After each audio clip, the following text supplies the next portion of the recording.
काळू जी पोदार, हरलाल जी तेतरवाड़, मनीष जी पोदार, सुशील जी जीवराज का, रामोतार जी मुरार का, कुलदीप जी वाल्मीकि,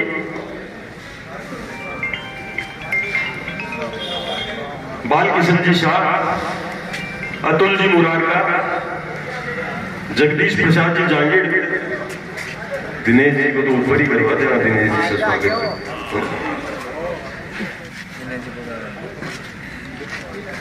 रूप किशोर जी जांगीर, वार्डन श्री धन्य सिंह जी, महेश जी सैनी इटवाला, चीनू दादा,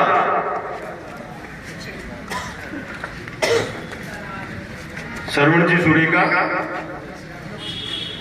जीतू जी सैनी, ताराचंद जी रोहिला,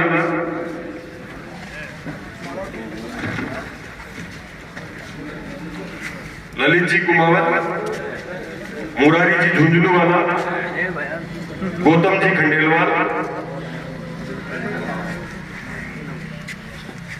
कमल जी पवार, विनोद जी सैनी,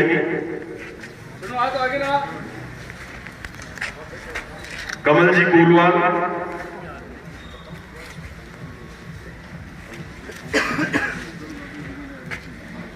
जयराम जी दीक्षित, विश्वनाथ जी पुजारी,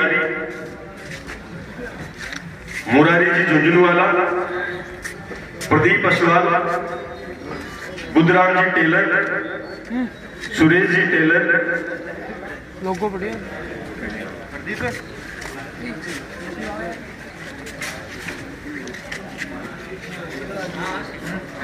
राम प्रकाश जी जोशी,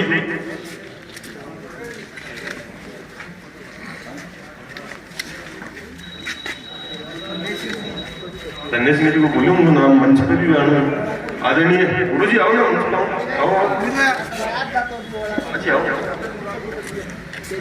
रतन जी मुरार का, अतुल जी को बोलते हैं, वापिस बोलते हैं, अतुल जी मुरार का,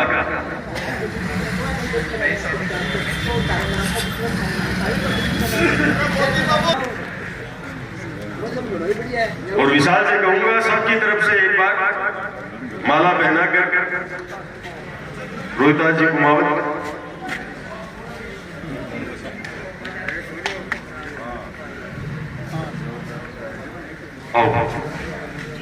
आदरणीय विधायक जी और हमारे लोकप्रिय प्रत्याशी सुलकन जी से आग्रह करूंगा कृपया मंच पर पधारे।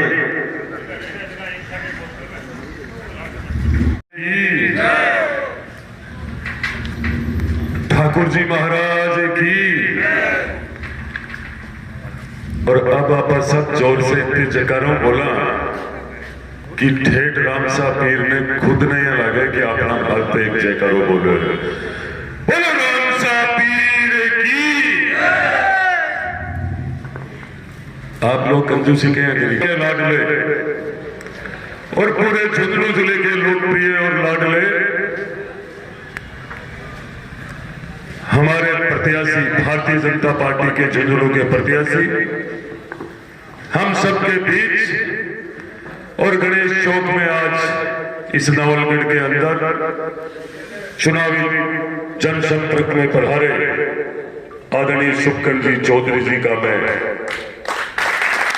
गणेश जी के प्रांगण में और गणेश जी के ही ये विनती करता हूं, ये अर्जी लगाता हूं कि हे विघ्न के हर्ता, अब सारे के सारे कार्य हमारे सिद्ध आज तक किए, ये एक और सिद्ध कर, जो भी हमारे अटके हुए कोई कार्य है वो पूरे अब आपके चरणों में हम सब हैं।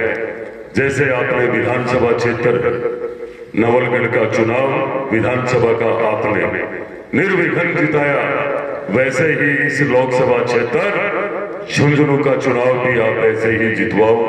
ऐसी मैं मंगल कामना भगवान गजानन से करते हुए ये कहना चाहूंगा, हम सबके लिए बड़े गर्व की बात भी है, हम सब सौभाग्यशाली है नवलगढ़ क्षेत्र के लोग कि हमारे यहाँ के नवलगढ़ के टोंकशिल्डी के हमारे परिवार के हमारे बड़े भाई, किसी के बेटे, किसी के साथी, किसी के साथ पढ़े हैं, किसी के साथ रहे हैं, ऐसे बड़े भाई साहब सुखगढ़ जी चौधरी को भारतीय जनता पार्टी ने अपना उम्मीदवार बनाकर हम सबको बहुत बड़ा ऐसा शुभ अवसर दिया है, मौका दिया है।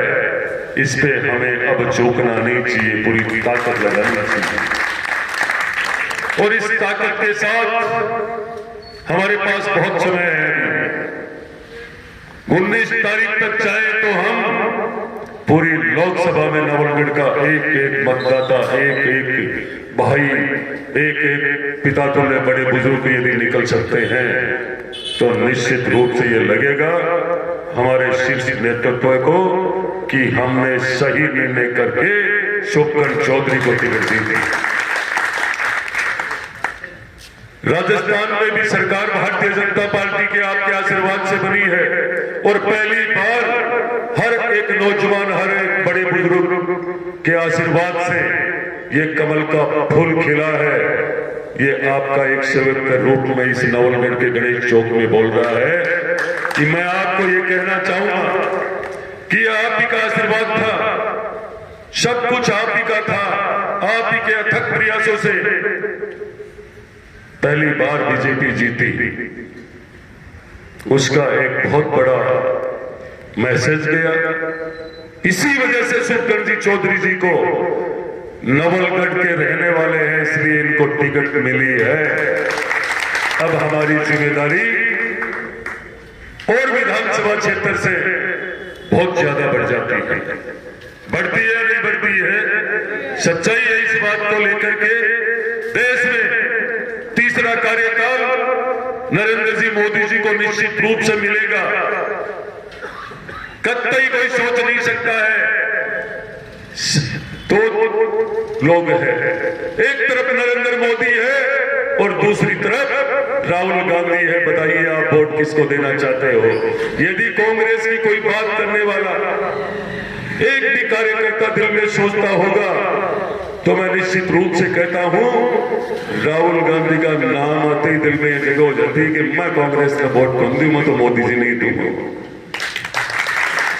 हमारे को ये निर्णय करना है, हम सबको मेहनत भी करनी है। मैं ज्यादा भाषण देने नहीं आया हूं, आगे कार्यक्रम है सुखगढ़ जी भाई साहब के और भी बहुत, और किसी प्रत्याशी का समय ज्यादा लेना भी नहीं चाहिए। ये तो हमारे बड़े भाई हैं, इनके लिए हम सब मेहनत करेंगे, रात और दिन लग जाएंगे।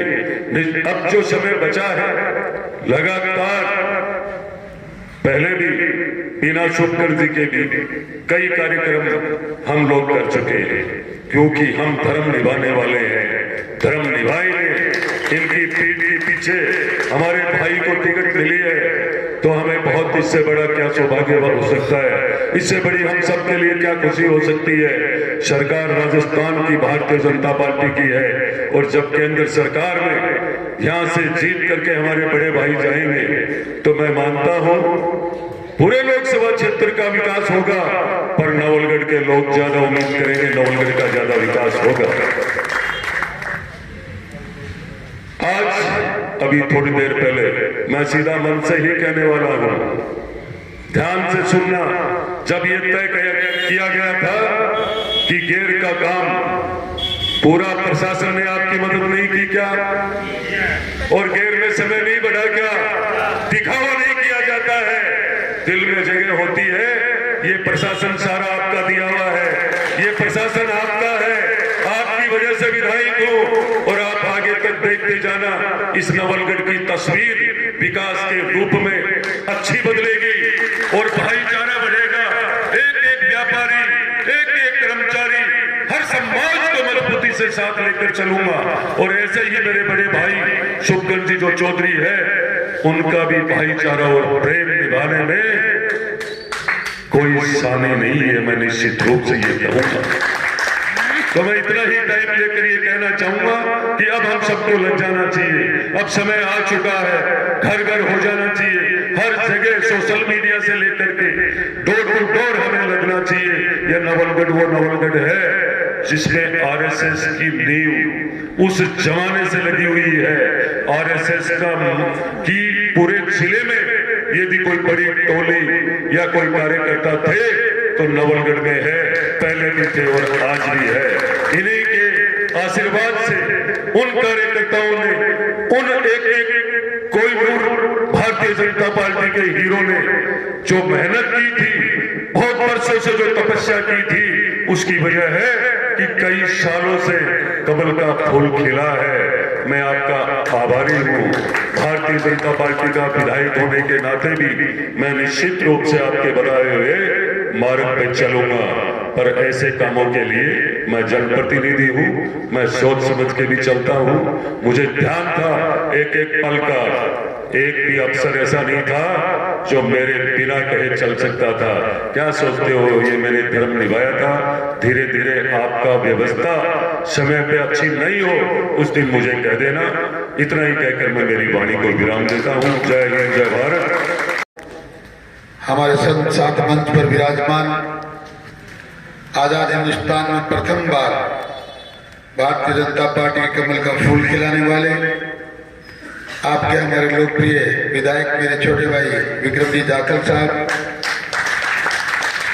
भाई योगेंद्र जी मिश्रा, भाई स्वामी जी सामरा, मन्नू जी स्वामी, भाई जयंती जी भील, हमारे चेयरमैन साहब सुरेंद्र जी सैनी, मोहन जी चूड़ीवाल, रविंद्र जी जाट, फूल जी सैनी साहब, सीताराम जी बिरोड़िया साहब, ये सम्मानित मंच और इस मंच के समक्ष विराजमान आदर के योग्य मेरे बुजुर्गों, नौजवान दोस्तों, कार्यकर्ता बंधुओं, बुजुर्गों, नौजवान दोस्तों, ये देश का आम चुनाव है। ये चुनाव इस राष्ट्र के निर्माण का चुनाव है। ये चुनाव ऐसा चुनाव है जो बरसों बाद एक ऐसे महामना के लिए लड़ा जा रहा है जिसने 10 साल में मां भारती का आन बान शान और सम्मान इतना बढ़ाया है, पूरी दुनिया आज हिंदुस्तान की तरफ पलक पावड़े बिछाए देखती है। कार्यकर्ता बंधुओं, नवलगढ़ के मान सम्मान का सवाल इसलिए भी है, मैं इस नवलगढ़ धरती में पैदा हुआ, इस शहर में भी 4-5 साल लगातार पढ़ा, आपके बीच में खेला, रंगमंच तक आपके बीच में मनोरंजन किया, और आज आपका ये भाई, आपका अनुज, आपका छोटा, आपका बेटा इस मिट्टी में पला बढ़ा, आज आपके बीच में छोटे से कार्यकर्ता के रूप में काम करता हुआ आपकी आवाज को बुलंद करने के लिए, आपकी आवाज को सर्वोच्च सदन में पहुंचाने के लिए भारतीय जनता पार्टी ने मुझे आपके बीच में आशीर्वाद देकर भेजा है। मैं आपका आशीर्वाद लेने आया हूं। आओ, अपने बेटे को, अपने भाई को, नवलगढ़ की मिट्टी के मान सम्मान को इतना आगे बढ़ाओ कि झुंझुनू जिला इस बात का एहसास करे कि वाकई नवलगढ़ के बेटे ने को नवलगढ़ के अपने परिवार ने बहुत बड़ा साहस दिया है, बहुत बड़ा संबल दिया है और बहुत बड़ा सहयोग दिया है। भारतीय जनता पार्टी के महामना ने पिछले 10 साल में एक नहीं अनेकों बार ऐसे काम किए हैं कि पूरी दुनिया आज हमारी तरफ देखती है। एक जमाना था, कांग्रेस की सरकार थी, कश्मीर में 50-50 हजार हमारे परिवारों को, सनातन संस्कृति को मानने वाले हिंदू परिवारों को कत्लेआम किया गया, मां बहनों के साथ व्यभिचार किया गया, वहां से कश्मीर खाली कराया गया। कांग्रेस की सरकार के किसी बंदे का मुंह नहीं खुला। आधा पाकिस्तान जीतने के बाद 1971 की लड़ाई में 70,000 बेटों का बलिदान करने के बाद वो जो कहती थी कि भारत इंदिरा है, इंदिरा ही भारत है, उसने मात्र कान में गुफ्तगू करके वो पाकिस्तान हमारा जीता हुआ वापस लौटा दिया। आज मोदी का भारत है। 4 घंटे में उस दुश्मन देश पर अपने लक्ष्य को भेद कर अपना परिणाम प्राप्त करके और हमारी सर्जिकल स्ट्राइक करके हमारे सैनिक सकुशल घर लौटते हैं। कोई किसी की हिम्मत नहीं जो आवाज उठा दे, मैं उस मोदी के लिए वोट मांगने आया हूं। मैं मोदी का दूत बनकर, ये मोदी के परिवार को साथ लेकर आपके बीच में निवेदन करने आया हूं। आओ, उस मोदी का हाथ मजबूत करो जिसको कांग्रेस की सरकार के समय 2014 से पहले कांग्रेस जी कहते थे हमारे पंडित नेहरू ने हमारे देश में एक एम्स बनाया है। कार्यकर्ता बंधुओं, मोदी ने 10 साल में 36 एम्स बनाए। कोई जिला मुख्यालय ना मेडिकल कॉलेज नहीं हो, कोई ऐसी जगह नहीं जहां विकास नहीं होता। 2014 से पहले कांग्रेस की सरकारों में कई लड़ाइयां हमने लड़ी, पर उन लड़ाइयों को लड़ने के लिए एक बंदूक की गोली तक विदेश से आयात करनी पड़ती थी। ये कांग्रेस के शासन में हुआ। ये मोदी का भारत है। एक ही साल में 38,000 करोड़ रुपए का अस्त्र शस्त्र निर्यात किया जाता है। ये मोदी का भारत, ये मोदी का भारत है। पिछले 5 साल के कांग्रेस के शासन में, कोरोना की महामारी में कांग्रेस की सरकार के मुखिया ने पूरे राजस्थान को महामारी के मुंह में धकेल दिया। मेरे पास दवाई नहीं, मेरे पास वैक्सीन नहीं, खाने को दाना नहीं। उस वक्त इस देश के महामना ने इस संसार का रिकॉर्ड तोड़ा। मात्र 6 महीने में महामारी का वैक्सीन बनाया, और वैक्सीन हिंदुस्तान के लोगों को नहीं बचाया। इस देश की सीमाओं के पार कोई दुश्मन भी था तो वसुवेद कुटुंबकम का नारा दिया, ये धर्म निभाया, और पाकिस्तान जैसे देशों को भी वैक्सीन देकर बचाने का काम किया। कार्यकर्ता बंधुओं, मैं मोदी के उस भारत के लिए वोट मांगने आया हूं। मैं भारत के उस मोदी के लिए वोट मांगने आया हूं जिसने इस देश का नाम 42वें पायदान से लाकर आज संसार का 5वीं महाशक्ति बनाने का काम किया है। उस मोदी के लिए वोट देने का समय है। याद करो रूस और यूक्रेन का युद्ध, थोड़े दिन पहले की बात आज भी चल रहा है। उस युद्ध में हिंदुस्तान के लाखों बेटे बेटियां जब फंस गए, त्राई त्राई मत जी, पूरा देश बड़ा चिंतित था। क्या होगा, भारत के बच्चों का क्या होगा? युद्ध तो रुक नहीं रहा। यूएनओ ने हाथ ऊपर कर दिए, अमेरिका ने हाथ ऊपर कर दिए, महाशक्तियां बिल्कुल पीछे हट गई। उस वक्त भारत के मोदी ने ललकार के कहा, ए रूस और यूक्रेन वालों, जब तक मां भारत की एक भी लाल वहां तुम्हारी सरजमीन पर है, जो लड़ाई बहुत दूर की बात है, युद्ध तो बंद करना ही पड़ेगा। पर मेरे बच्चे जब तक तिरंगा लेकर हाथ में पैदल चले, वाहन में चले, गाड़ी में चले, और जब तक तुम्हारी सीमाओं से बाहर नहीं निकल जाते, एक पटाखा भी चला दिया ना, संसार के नक्शे से तुम्हारा नक्शा मिटा दूंगा। तो मोदी के बात के लिए वोट मांगने आए हैं। याद करो अभिनंदन को, पाकिस्तान की सरजमी पे उसका प्लेन क्रैश हो गया। घायल अभिनंदन जो पाकिस्तान की सरजमी पर पड़ा था, उस वक्त लोगों ने सोचा अब क्या होगा, पता नहीं कितनी बड़ी बात बढ़ेगी। पर मोदी ने कहा, अभिनंदन के नाखून के भी किसी ने हाथ लगा दिया, पाकिस्तान धरती से तेरा नक्शा मिट जाएगा। दामाद के अंदर लाकर वापस हिंदुस्तान में छोड़ कर गए। ये मोदी का भारत है। ये मोदी का भारत अपना यान बनाकर इतिहास रचता है। चंद्रयान बनाकर चंद्रयान 3 को संसार के तीन महाशक्तिशाली देशों में अपना नाम लिखाता है और चंद्रयान को चंद्रमा में पहुंचाता है। ये मोदी का भारत है। इस भारत के सम्मान के लिए हम आपसे वोट मांगने आए हैं। ये मोदी का भारत है। समुद्र के नीचे, बंगाल की खाड़ी में, हुगली नदी के नीचे 35 मीटर नीचे ट्रेनें चलाता है। ये मोदी का भारत है। वंदे भारत ट्रेन चलाता है। ये मोदी का भारत है। अस्त्र शस्त्र बनाता है, दुनिया को दिखाता है। यही तो कारण है। याद करो अटल बिहारी वाजपेयी जी को अमेरिका, यूएनओ सबने खबरदार किया था, आपका अधिकार नहीं, आप परमाणु परीक्षण नहीं कर सकते। ये भारतीय जनता पार्टी के महापुरुषों का देश है। ये सनातन संस्कृति का सम्मान करने वाले लोगों का देश है। वाजपेयी जी ने कहा, मैं अलबेला इस देश का सेवक हूँ। मैं किसी यूएनओ की परवाह नहीं करता, मैं किसी अमेरिका की परवाह नहीं करता। सारी दुनिया को धत्ता बताकर ऐतिहासिक परमाणु परीक्षण किया। ये भारतीय जनता पार्टी के कार्यकर्ताओं का काम है। ये भारतीय जनता पार्टी के कार्यकर्ताओं का काम है। ये मोदी का काम नाम है, जिसने रोजाना कांग्रेस की सरकारों में आप पढ़ते थे। आज पूंजी स्पेक्ट्रम घोटाला, आज कॉमनवेल्थ घोटाला, आज बोफोर्स कांड, आज हर्षद मेहता घोटाला, क्या क्या घोटाले हमने नहीं पढ़े। इन सारे घोटालों को खत्म करके 10 साल में है कोई भारतवासी तो ये कहे कि मोदी की सरकार में एक भी दिन घोटाला हुआ? छपता है अखबार छपता है, पर छपता यह है आज 38,000 करोड़ रुपए की 38 किलोमीटर की टनल श्रीनगर से लद्दाख तक बन रही है। तो लोग 5-5, 7-7, 10 दिन में हमारे सैनिक सीमा पर पहुंचते थे, वो 4 घंटे में पहुंच रहे हैं। दिल्ली से बंबई का एक्सप्रेस वे बन रहा, अनेक एक्सप्रेस वे बन रहे। जिस बंबई को पहुंचने में 3-3 दिन लगते थे, वहां लोग 12 घंटे में पहुंच रहे हैं। ये बहुत मोदी के भारत का नवनिर्माण हो रहा है, ये राष्ट्र का नवनिर्माण हो रहा है।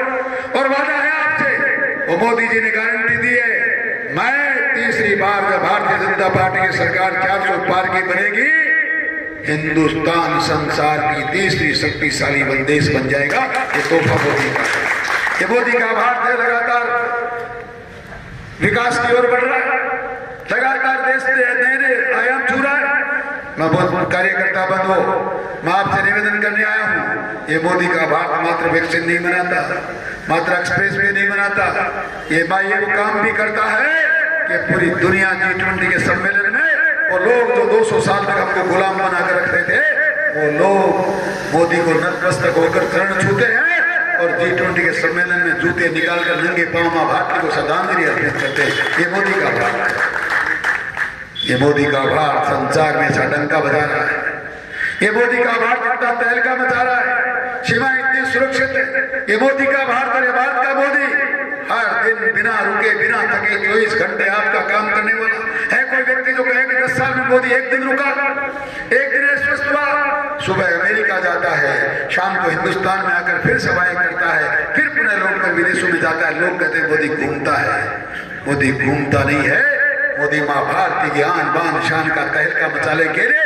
पूरे संसार को अपने हाथ में रखता है। मोदी का भारत, आओ मोदी के इस भारत का नवनिर्माण करें, इस राष्ट्र का निर्माण करें, एक नए युग की शुरुआत करें और आने वाले 19 तारीख को अधिक से अधिक संख्या में, और मैं तो यूं कहूंगा हमारी बूथ पर एक भी वोट भारतीय जनता पार्टी के सनातन संस्कृति के और मोदी के खिलाफ ना पड़े, एक एक वोट कमल के फूल के बटन पे पड़ना चाहिए। मोदी का हाथ मजबूत होना चाहिए, मोदी का हाथ मजबूत होगा, कमल के फूल का बटन दबेगा तो दुनिया में हिंदुस्तान तीसरी शक्तिशाली देश बन जाएगा। आपने देखा नहीं, पिछले दिनों कांग्रेस की सरकार जो हमसे कह के गई थी, एक इटली के महारानी का बिगड़े बेटा है जयपुर की राजधानी में, किसानों 10 दिन में तुम्हारा लोन माफ करूंगा, बेरोजगार नौजवानों तुम्हारे को 3,500 रुपए में बेरोजगारी भत्ता दूंगा। भत्ता तो दिया नहीं, धत्ता बता दिया और पेपर लीक करके नौजवानों का भविष्य बर्बाद कर दिया। किसी ने अपनी माँ का गहना बेचा, किसी ने पिता की जमीन बेची, किसी ने बहन से कर्जा लिया, कोई जयपुर में कोचिंग करता था, कोई दिल्ली में कोचिंग करता था। बेटा मास्टर बनेगा, बेटा पटवारी बनेगा, बेटा तहसीलदार बनेगा, बेटा SDM बनेगा, बेटा कलेक्टर बनेगा, और बना ये कि जब भी बेटा पढ़ लिख कर पेन खोलकर परीक्षा के केंद्र पे गया तो पता चला पेपर लीक हो गया। एक बार, 2 बार, 4 बार कार्यकर्ता बंद हो, समझ में आता है। राजस्थान के इतिहास में 2.5 साल में, मात्र 2.5 साल तो कोरोना में रहे, 2.5 साल में मात्र 18 बार पेपर लीक करने वाली नपुंसक सरकार हमारे सामने वोट मांग लेती है। 48 साल तक लगातार हमको धोखा देने वाले लोग अब की नहर आएगी, अब की नहर आएगी, फिर हमारे सामने वोट मांगते। छोड़ो इन बातों को, हम सनातन संस्कृति को मानने वाले लोग हैं। हमारे भगवान राम के लिए ये कहने वाले कि भगवान राम कभी पैदा ही नहीं हुआ, राम से तो कभी बना ही नहीं, ऐसा मान करने वाले लोगों को इसलिए कहता हूं, जो राम का नहीं वो किसी काम का नहीं। आओ उस बात की शपथ लेते हैं तो हमारे भारत भगवान का सम्मान करे। आपसे एक निवेदन और करना चाहता हूं, जो राम का सम्मान करे वो असम्मान करे, वो आपका सम्मान कभी कर नहीं सकता। झूठ पाखंड के सिवा कुछ है नहीं। ये लोग मात्र राज करने के लिए और हम लोगों को कुचलने के लिए पैदा हुए। गरीबी का नारा गरीबी मिटाने का नारा देने वाले लोगों ने इस देश को बर्बाद कर दिया। एक आदमी आया जो कहता है इस देश का एक भी व्यक्ति पक्की छत के बिना नहीं होगा, इस देश का कोई घर नहीं होगा, ना टॉयलेट नहीं होगा। देश के घर घर में बिजली पहुंचाने वाली सरकार का नाम है भारतीय जनता पार्टी। इस महामना ने गरीब की, किसान की, व्यापारी की, कर्मचारी की, अधिकारी की, एक एक व्यक्ति की सुनाई करी है। पिछले दिनों एक नारी वंदन अभियान हमने चलाया है। आपने देखा 70 साल तक इस देश में मां बहनों के साथ अस्मिता के साथ खिलवाड़ होता रहा, व्यभिचार होता रहा, बलात्कार होता रहा। सरकार का किसी की हिम्मत नहीं कोई कुछ कर पाए। पहली बार देश के महामना ने तय किया तो इस प्रकार की गलत हरकत करेगा और फांसी के फंदे पे चढ़ जाएगा। ये कानून मोदी ने बनाया। 370 हटेगी तो खून की नदियां बहेंगी। कहीं बूंद देखी आपने? 370 जैसी धाराएं रातों रात हटाने वाला मोदी, कश्मीर में अमन चैन पैदा करने वाला मोदी, भ्रष्टाचार मुक्त भारत बनाने वाला मोदी, आतंकवाद को खत्म करने वाला मोदी। उस मोदी ने कश्मीर में वो हालात पैदा कर दिए जो कहते थे, अब्दुल्ला और महबूबा मुफ्ती कहती थी हिंदुस्तान में 370 हटेगी तो खून की नदियां बहेंगी। जब हटी तो जरोकों में से देख रहे थे कहीं मोदी तो नहीं आ गया, कहीं अमित शाह तो नहीं आ गया, कहीं राजनाथ सिंह तो नहीं आ गया। ये हालात पैदा करने वाले व्यक्ति का नाम है मोदी। हम उस मोदी के लिए वोट मांगने आए हैं। आओ, आपके बेटे का मान और सम्मान तो आपका मान सम्मान है। ये तो इस धरती का गौरव बढ़ेगा। इस नवलगढ़ की धरा का नाम हिंदुस्तान में लिखा जाएगा, उस लोकसभा में, उस संसद, दुनिया की सबसे बड़ी संसद में। ये लोकतांत्रिक देश हिंदुस्तान संसार का सबसे बड़ा लोकतांत्रिक देश है। ये सबसे ज्यादा कार्यकर्ता रखने वाली पार्टी है। और उस पार्टी के सदन में जब आपकी आवाज, आपके बेटे की, आपके भाई की आवाज गूंजेगी तो आप में से एक एक व्यक्ति के सीने में सीना छाती चौड़ी हो जाएगी।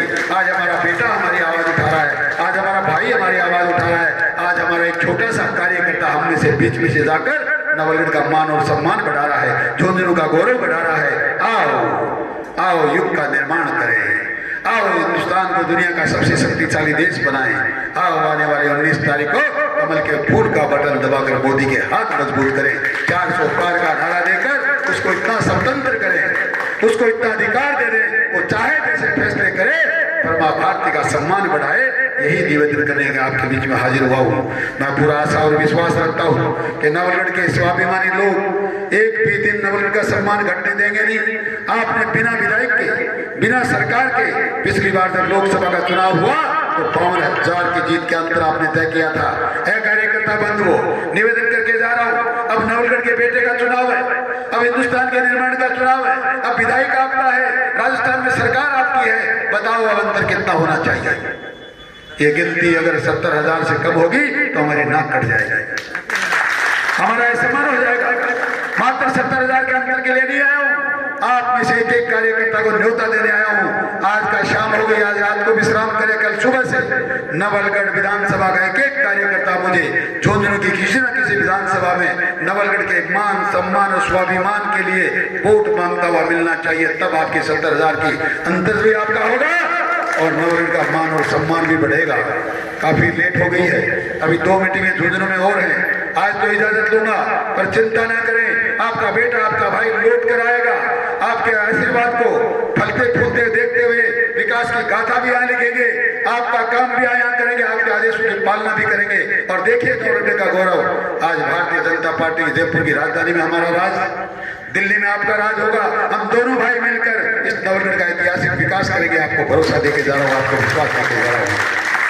आपसे निवेदन करने आया हूँ, आशीर्वाद मांगने आया हूँ। आप मुझे आशीर्वाद दें। गणेश जी महाराज, आप हम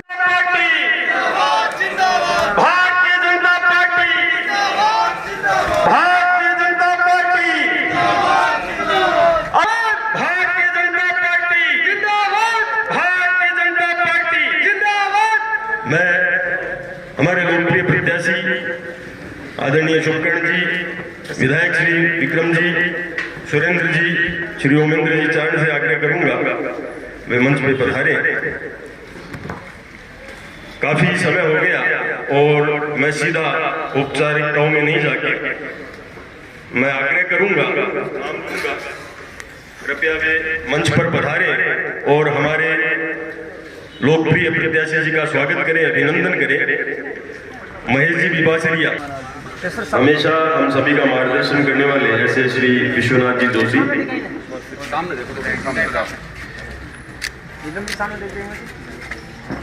वरिष्ठ व्यवसायी आदरणीय शिवरतन जी मुरारका,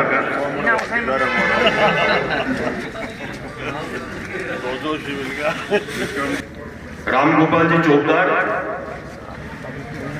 श्याम सुंदर जी तंवर, थोड़ा बारीक की ना तो श्रीकांत जी मुरारका एडवोकेट, तरुण जी मिंतर, भोजराज सिंह जी, सज्जन जी सामरा, एडवोकेट अश्विनी जी महर्षि, प्रोफेसर गिरधारी लाल जी, आदरणीय श्री श्रीकांत जी पारिक, नथमल जी सेन, राम प्रसाद जी जांगीर, विशाल जी पंडित, संपत जी जांगीर, मुरारी जी इंदौरिया, पवन जी शर्मा, श्री प्रकाश जी गुज्जर पूर्व पार्षद, बाबूलाल जी रोलन,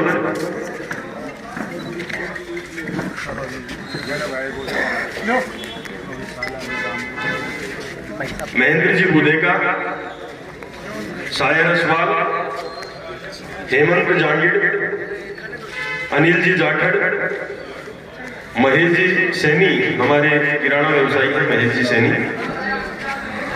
रतन जी कुमावत, श्री पवन जी पुजारी, श्री मनु जी स्वामी, गणेश जी बिरोड़िया, श्रीकांत जी पाटोदिया,